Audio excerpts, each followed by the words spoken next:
네, 안녕하세요. 유희쌤입니다. 오늘은 혼합물의 분리, 끓는 점 차이를 이용한 혼합물 분리하는 방법들 살펴보도록 하겠습니다. 자, 먼저 혼합물에서 각 성분 물질은 자신의 고유한 성질을 그대로 가진 상태로 잘 섞여 있는 겁니다. 자, 그러다 보니 이 성질을 이용해서 혼합물을 분리해낼 수가 있겠죠. 자, 그 중에서 이제 끓는 점이라는 물질의 특성을 이용해서 어떻게 물질들을 분리해낼 수가 있는지 오늘 살펴보도록 하겠습니다. 자, 첫 번째로는 액체 혼합물이 있다. 자, 액체와 액체가 섞여 있을 때 우리가 끓는 점 차이를 이용해 분리해내는 방식을 증류라고 하게 됩니다. 증류.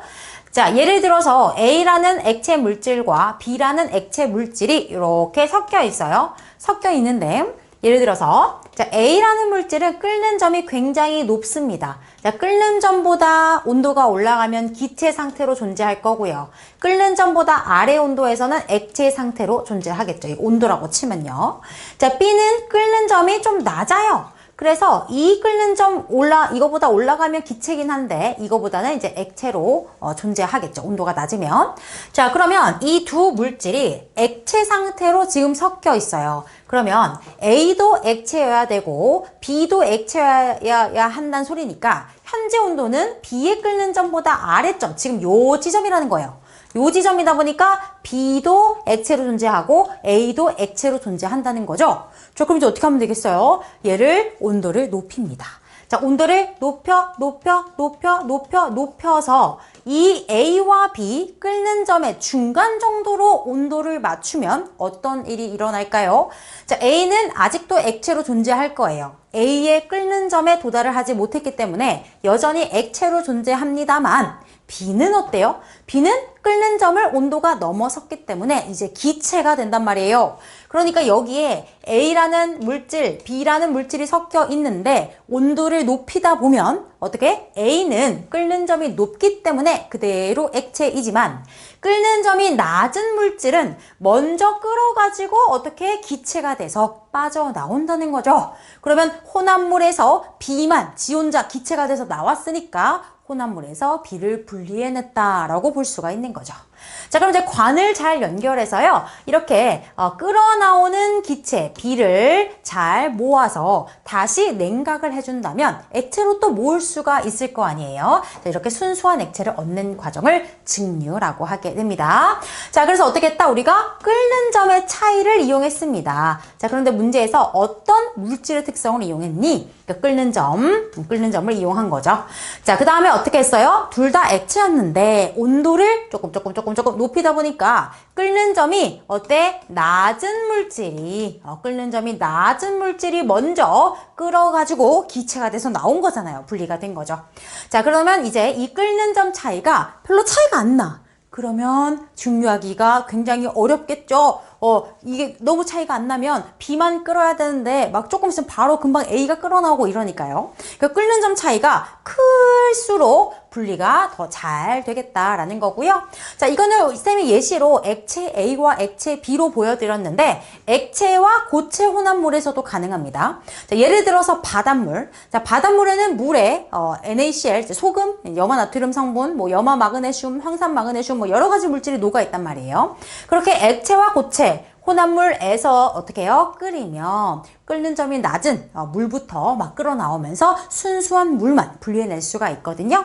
그래서 액체, 고체 혼합물에서도 가능하고 지금 보여드린 것처럼 액체 혼합물에서도 가능하겠죠. 또 대표적인 예로 탁한 술, 막걸리 같은 거요. 여러분 곡물을 발효해서 우리가 이제 술을 만들잖아요. 우리 탄수화물에 들어있는 당을 발효시키면 에탄올이 나오거든요. 그럼 이제 어떻게 되죠? 쌀을 발효해가지고 막걸리를 만들고 보리를 발효해가지고 맥주를 만들고 이렇게 되는 거잖아요.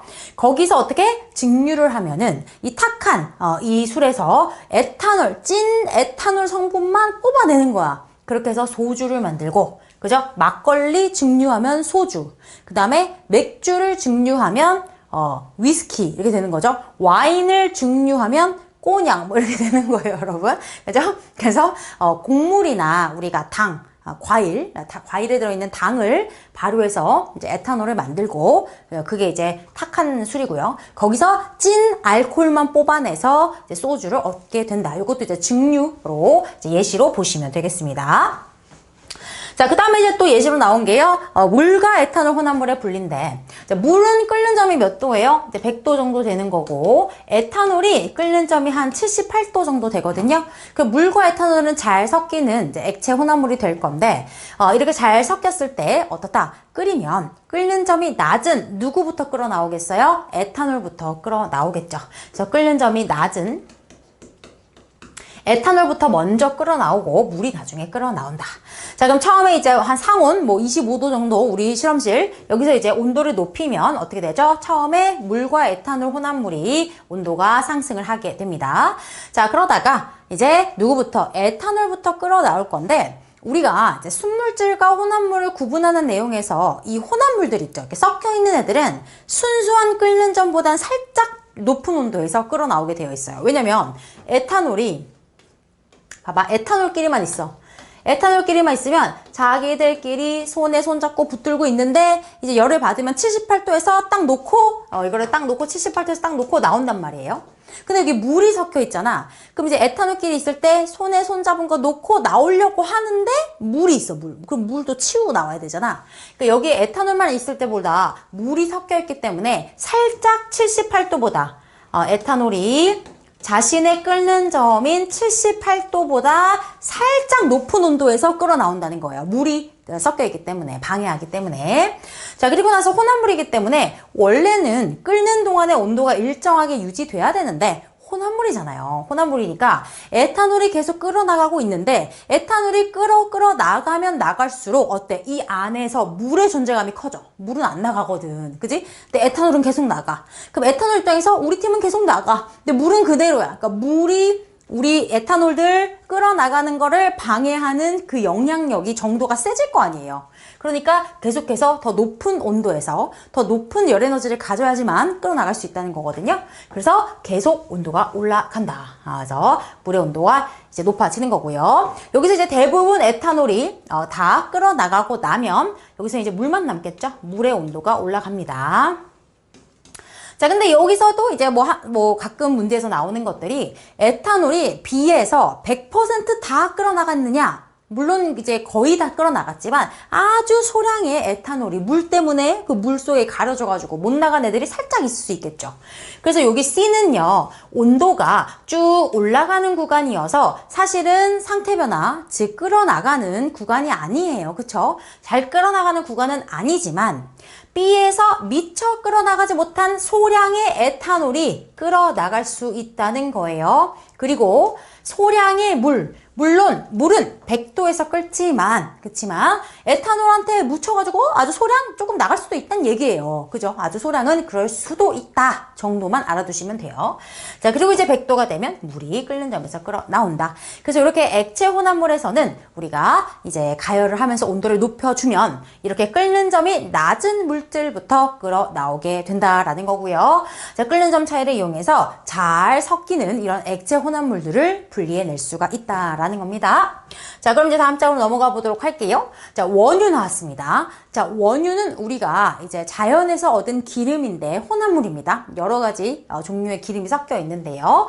자, 이 원유를 분리할 때도 증류를 이용합니다. 끓는 점 차이를 이용하는데 이 원유를 분리하는 탑을 우리가 증류탑이라고 불러요. 그래서 증류탑을 이제 설계할 때 어떻게 설계했냐면 위로 올라갈수록 온도가 낮아지도록 먼저 설계를 해 두었다라는 것을 첫 번째로 아셔야 됩니다.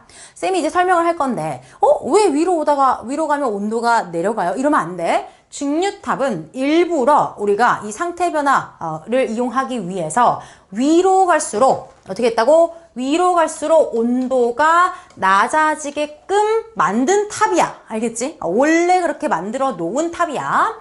자, 그러면 이제 여기서 여러 가지 물질 섞여 있는 원유가 들어오게 됩니다. 자, 근데 원유에는 석유가스, 휘발유, 등유, 경유, 중유 이런 것들이 막 다 섞여 있어요. 근데 여러분들이 아직 요 용어들이 익숙하지가 않다 보니까 쌤이 여기서 석유가스가, 휘발유가 이러면 여러분 되게 헷갈리실 거야. 그래서 어떻게 할 거냐면 얘네들 이름을 다 지워버리고 그냥 이 원유에는 A, B, C, D, E라는 5가지 물질이 있습니다. 라고 해서 일단 원리만 먼저 이해를 해보자고요. 자, 그랬을 때 자, A의 끓는 점이 가장 낮다라고 해볼게요. 그리고 B, 그리고 C, 그리고 D, 그리고 E 순서라고 해볼게요. 자, 그러면 지금 현재 온도는 여기입니다. 그럼 A, B, C, D, E가 전부 다 끓는 점에 도달을 못했기 때문에 전부 다 액체 상태야. 그지? 전부 다 액체 상태야. 지금 여기 현재 전부 다 액체 상태인데 여기서 어떻게 한다? 가열을 시작합니다. 자, 가열 시작하면 온도가 올라가겠죠? 자, 온도가 올라가다가 가장 먼저 누구? 끓는 점이 가장 낮은 A부터 먼저 기화가 됩니다. 됐어? 그래서 A가 기화가 돼가지고 와, 나 기체가 됐어. 슝 나가버려요. 기체로 나가버려요. 얘가 바로 석유가스입니다. 첫 번째로 끓는 점이 가장 낮은 석유가스가 끓어나간다. 됐지? 자, 그 다음에 더 높이면 그 다음 타자 누굽니까? B죠. 자, 다음 타자 B예요. 그래서 B가 이제 신나가지고 또 슝 이제 나가요. 기체가 돼서 나가는데, 자, 이 중류탑 어떻게 설계했다 그랬죠? 위로 갈수록 온도가 다시 내려간다 그랬어요. 자, 그러면 B가 여기서 기체가 돼가지고 신나게 날아가다가 위로 올라가다 보면 중류탑이 다시 온도가 내려가면서 B가 다시 액체가 돼버려. 기체에서 날아가다가 다시 액체가 돼버려. 그럴 때 딱 여기 길을 만들어가지고 B가 액체가 돼서 나갈 수 있게끔 분리를 한 거예요.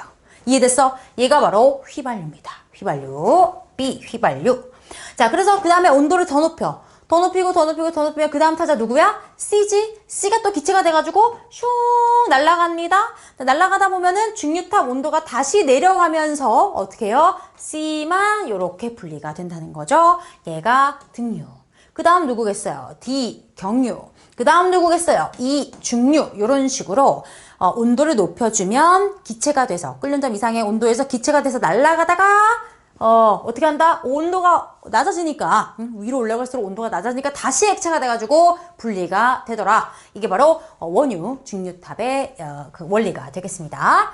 자, 그래서 석유가스, 휘발유, 등유, 경유, 중유 순서대로 외워주시고 맨 아래쪽에 찌꺼기 아스팔트 남는다 까지 외워주시면 되고요. 이제 학교마다 이런 끓는 점 범위까지 외워라 하는 학교가 있고, 뭐 이 정도는 외우지 말고 얘네 순서 정도 외워라고 말씀해 주시는 이제 학교 있을 거예요. 그러면 이제 우리 학교 선생님이 내신 시험 어떻게 내시겠다라고 한 것에 맞춰서 여러분들 공부를 해 주시면 되는데, 만약에 선생님이 말씀을 안 해 주셨다, 어디까지 외워야 될지 모르겠다, 그럼 어떻게 하면 좋을까요? 그럴 때는 그냥 다 외우는 겁니다, 여러분. 외울까 말까 모를 때는 그냥 다 외워버리는 거예요. 근데 이거 외울 필요 없어. 이 정도만 외워 하면은 거기만 이제 외워주시면 됩니다. 자, 그래서 여러분 그 유나 있잖아요. 유나라는 친구. 유나 학교 잘 다니니? 유나는 등교 중. 뭐 이렇게 해가지고 이런 거 외우는 거 있잖아. 유나. 휘발유랑 나프타는 완전 동의어라고 할 수는 없지만 비슷한 물질이어서 같은 말로 쓰게 됩니다. 석유가스, 나프타, 등교 중, 뭐 이런 식으로 해가지고 이제 석유가스, 나프타, 등유, 경유, 중유 외워주시면 되고요. 자, 그 다음에 석유가스는 우리가 이제 가정용 연료로 쓰게 되고, 휘발유는 우리 이제 자동차 또는 화학약품 원료가 되고요. 등유는 우리 등불 할 때 그 등자가 맞거든요. 옛날에는 이제 등불 이렇게 들고 다닐 때 거기다 기름통을 넣어가지고 썼잖아. 옛날에 그 등유에 이제 그때 썼던 기름이에요. 항공기 연료가 되고요. 그 다음에 이 아래쪽은 끓는 점이 꽤 높은 애들, 그러니까 좀 더 무거운 애들이긴 한데요. 그 중에서도 좀 가벼운 애들, 가벼울 경자를 써서 경유고요. 아주 무겁다, 무거울 중자를 써서 중유가 됩니다. 석유가스, 나프타, 등유, 경유, 중유고요. 디젤기관, 선박에 쓰이게 되고, 아스팔트, 도로 포장재로 쓰인다. 이 정도도 여러 번 봐주시면서 암기해 주시면 되겠습니다. 자, 그래서 이제 중요한 거 마지막으로 정리해야 되는 게, 끓는 점이 낮은 물질부터 먼저 분리가 되어서 중류탑의 어디 가장 위쪽에서 분리가 된다. 끓는 점이 낮은 물질일수록 먼저 분리돼서 위쪽에서 분리가 된다. 이렇게 한 문장으로 원유 중류탑은 정리를 해주시면 되겠습니다. 자, 그 다음에 이제 기체 혼합물 한번 보도록 할게요. 자, 프로페인과 뷰테인의 분리 나왔는데요. 나중에 여러분들 고등학교 가셔서 통합과학도 공부하셔야 되잖아요. 프로페인, 뷰테인 굉장히 많이 나오는 화학 물질입니다. 이제 연료들이고요. 자, 프로페인과 뷰테인을 보면은 이제 프로페인이 끓는 점이 더 높습니다. 아이고, 화학식을 써버렸다. 프로페인이 뭐 이렇게 생겼어요. 나중에 고등학교 가서 하세요. 프로페인. 자, 프로페인이 이제 끓는 점이 더 낮은데 얘가 마이너스 41.1도가 되고요. 그죠? 일단 뷰테인은 이제 보시면 뭐 그냥 쓴 김에 C4H10이에요. 이렇게 탄소가 4개 있고 3개 있어. 그럼 탄소가 많이 붙어 있을수록 끓는 점이 높거든요. 그래서 뷰테인이 끓는 점이 더 높습니다. 마이너스 0.5도 정도가 된다라는 거죠. 자, 그러면 얘네들은 영하의 온도에서 이제 끓는 거기 때문에 이미 상온에서는 얘네들은 항상 기체인 거야. 그지? 항상 기체로 존재합니다. 조금 쌤이 여기다 다시 그릴게요. 좀 선을 잘못해가지고 여기다가 프로페인, 여기다 뷰테인 이렇게 할게요. 근데 이미 얘네들은 영하의 온도에서 기체이기 때문에 지금 상온 25도에서는 둘 다 기체로 섞여 있다는 거예요. 그럼 어떻게 해야 돼? 둘 다 기체로 섞여 있으면 한 놈만 액체로 만드는 거죠. 한 놈은 액체로, 한 놈은 그대로 기체로 두는 거죠. 그럼 어떻게? 프로페인은 마이너스 42도 아래로 내려가면 액체가 되고 그 이상에서는 항상 기체야. 뷰테인은 마이너스 0.5도보다 내려가면 액체가 되고 그 위는 항상 기체야. 그럼 어떻게 해요? 온도를 낮춰요. 온도를 상온에서